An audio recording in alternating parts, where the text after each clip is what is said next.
परत परत सांगतो, दोन गोष्टी तुम्ही मुंबईतून पुसू शकत नाही. उद्धव साहेबांनी जे केलेलं काम आहे ते, जी आपण कामं केली एक तर बदनाम करा किंवा त्याचं श्रेय घेण्याचा प्रयत्न करा. हे अटल सेतू इथे जे बांधलेलं आहे MTHL 2020च्या जानेवारीमध्ये गर्डर लॉन्चिंग हे उद्धव साहेबांनी केलेलं आहे. त्याचं आपलं सरकार असेपर्यंत 85% काम झालं होतं, हे तुम्हाला अभिमानाने सांगू शकतो. इथे अनेक असे नेते आहेत जे माझ्यासोबत प्रत्येक महिन्यात तिथे व्हिजिटला यायचे. ब्रँडिंग केलं त्यांनी अटल सेतू वगैरे, पण काम हे शिवसेना उद्धव बाळासाहेब ठाकरे पक्षातच आहे, आपलं आहे. वरळी शिवडी कनेक्टर जो MTHL ला जोडणार होता, कोस्टल रोड शिवडीला जोडणार होता वरळीपर्यंत, आपलं जर सरकार आता असतं तर तो पूर्ण पूल तयार झाला असता, इथे ट्रॅफिक झाला नसता. आणि आज वरळी शिवडीचा आपण पाहतोय पूल 50% अधिक काम झालेलं नाही.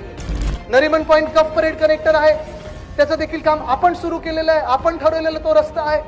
दहिसर मीरा रोड ते काम आपण सुरू केलेलं आहे. पण आज मी तुम्हाला पुन्हा एकदा सांगतो, हक्काने सांगतो, खुशीने सांगतो, एका अभिमानाने सांगतो की पूर्णपणे कोस्ट रोडचं स्वप्न, ते स्वप्नपूर्ती ही उद्धव बाळासाहेब ठाकरे या व्यक्तीचीच आहे.